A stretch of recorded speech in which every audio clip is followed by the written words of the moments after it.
ဝေဖန်တန်တွေစူညံနေစေကမ္ဘာဖလားနဲ့ပေါ်တူဂီနဲ့ CR7 တို့ဘယ်လိုရှေ့ဆက်သွားကြအောင်မလဲဟုတ်ကဲ့အားလုံးပဲမင်္ဂလာပါခင်ဗျကျွန်တော်ကတော့အောင်ရည်ချမ်းပါဒီတစ်ခေါက်မှာတော့ကမ္ဘာဖလားဆင်နွှဲနေတဲ့ United အသင်းရဲ့ကပရိန် Bruno Fernandes နဲ့ United အသင်းရဲ့ကန်ဝင်ကစားသမားဖြစ်တဲ့ CR7 တို့အပါအဝင်ဝေဖန်မှုများစွာထွက်ပေါ်နေတာနဲ့ပတ်သက်ပြီးတင်ပြပေးသွားမှာလည်းဖြစ်ပါတယ်အသက်42နှစ်ရှိပြီဖြစ်တဲ့ကမ္ဘာထာဝရအကောင်းဆုံးကစားသမားတွေထဲကတစ်ယောက်ဖြစ်တဲ့ Cristiano Ronaldo ပါဝင်ရှင်ပြိုင်နေစေဖြစ်တဲ့ဒီကမ္ဘာဖလားအဖွင့်ပွဲစဉ်မှာတော့အသင်းငယ်လေးတစ်သင်းဖြစ်တဲ့ကွန်ဂိုအသင်းကိုတကိုးနဲ့သေချခဲ့တာမို့ CR7 အတွက်နောက်ဆုံးကမ္ဘာဖလားအိမ်မက်တွေပျက်စီးသွားတော့မယ်လို့ပြည်သက်တွေကထင်မြင်နေကြပြီးဝေဖန်မှုတွေလည်းမြင့်တက်နေတာဖြစ်ပါတယ်။တကယ်တော့လက်ရှိပေါ်တူဂီအသင်းရဲ့ကစားသမားအစုအဖွဲ့ဟာအသင်းသမိုင်းတစ်လျှောက်အကောင်းဆုံးအသင်းဖြစ်တယ်လို့ဒီကမ္ဘာဖလားပြိုင်ပွဲမှာလည်းတန်ဖိုးအကြီးဆုံးနဲ့အကောင်းဆုံးကွင်းလယ်အတွက်ဖက်ကိုပိုင်ဆိုင်ထားတဲ့အသင်းလည်းဖြစ်ပါတယ်။ဒါအပြင်လက်ရှိကမ္ဘာအကောင်းဆုံးဆိုတဲ့ကစားသမားတွေလည်းပါဝင်နေတယ်လို့ CR7 လို့အရှိန်အဝါကြီးမားပြီးလူငယ်တိုင်းအတွက်စံထားရတဲ့ပုံကူမျိုးလည်းရှိနေသေးတာကြောင့်ပေါ်တူဂီအသင်းပေါ်ကမ္ဘာအရက်ရက်ကပြည်သက်တွေကလည်းမျှော်လင့်ချက်တွေများစွာထားရှိနေကြတာလည်းဖြစ်ပါတယ်တော်တော်လည်းအပွင့်ပွဲစဉ်မှာရက်လက်မကောင်းခဲ့တဲ့အပြင်အသင်းပေါ်တွေက CR7 ရှိနေတာတောင်လူပူကြီးဖြစ်နေတဲ့ပုံစံဖြစ်နေကြောင်းအရေးအမွန်ပြောဆိုနေကြသလိုဝနယ်ဒိုအပေါ်လုံးဝလေးစားမှုမရှိတဲ့ပုံစံမျိုးတွေတောင်မြင်တွေ့လာခဲ့ရပါတယ်အထူးသဖြင့် United အသင်းရဲ့အသင်းကောင်းဆောင် Bruno Fernandes တယောက်ကကလပ်အသင်းမှာပြသနေတဲ့ခြေစွမ်းတွေကိုမြင်တွေ့ရခြင်းမရှိသေးပဲ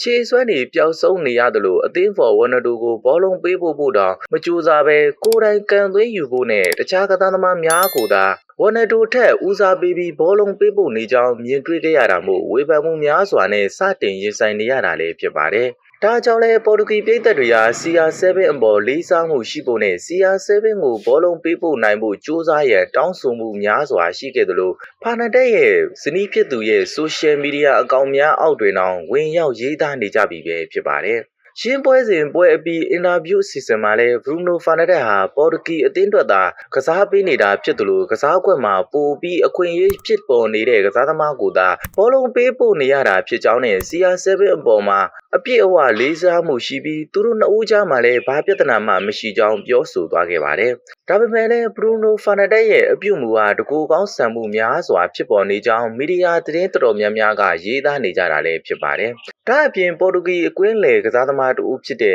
ဂျောင်နာဖက်ကလည်းအသင်းကောင်းဆောင် Cristiano Ronaldo နဲ့ပတ်သက်ပြီးဝနယ်ဒိုဟာကျွန်တော်တို့အသင်းအတွက်ကောလိုက်ရေးစင်အသင်းအတွက်နဲ့ဘောလုံးလောကအတွက်ဘာတွေဆွမ်းဆောင်ပေးခဲ့လဲဆိုတာအားလုံးသိရှိပြီးဖြစ်ပါလိမ့်မယ်။ဒါပေမဲ့လည်းဒီနေ့မှာတော့သူဟာတခြားသူတွေနဲ့ကွာခြားမနေပါဘူး။အသင်းကိုကူညီဖို့ဒီနေရာကိုရောက်ရှိနေတဲ့တခြားကစားသမားတွေလိုပဲကစားသမားတစ်ယောက်ပါပဲလို့ပြောဆိုသွားခဲ့ပါတယ်။ဒီလိုစကားသံတွေထွက်ပေါ်လာပြီးတဲ့နောက်မှာ CR7 ပြည်သက်တွေအများစုဟာဒေါသထွက်ပေါ်နေပြီးပေါ်တူဂီအသင်းတွေဝနယ်ဒိုလှုပ်ဆောင်ပေးခဲ့တဲ့အရာတွေဟာတိုင်းဆလို့တောင်မရနိုင်ခဲ့ပေမဲ့အသင်းပေါ်တွေအတွက်တော့ CR7 ကိုလေးစားမှုမရှိကြတော့ဘူးလို့ဆိုလာခဲ့ကြပါတယ်။ပြည်သက်တူကတော့အာဂျင်တီးနားမှာလီယိုနယ်မက်ဆီအတွက်ကြံကစားသမားတွေဟာအသက်ပင်ပေးဆက်ရသည်ဖြစ်ပေးဆက်သွားဖို့ဝင်မလေးကြသလိုမက်ဆီရဲ့ခြေထောက်ထဲကိုဘောလုံးရောက်ရှိနိုင်အောင်အတွက်တသိန်းလုံးကရှာဖွေလှုပ်ဆောင်ပေးနေကြပေမဲ့ဒီ42နှစ်သားရှိပြီဖြစ်တဲ့နိုင်ငံကုံဆောင်ကစားသမားတဦးဖြစ်တဲ့ CR7 ကိုတော့သူ့နိုင်ငံသူ့အသင်းပေါ်တွေကရှိတယ်လို့တောင်မတင်ကြတော့တာကိုအယံဝမ်းနဲ့မိကြောင်းဆိုထားခဲ့ပါတယ်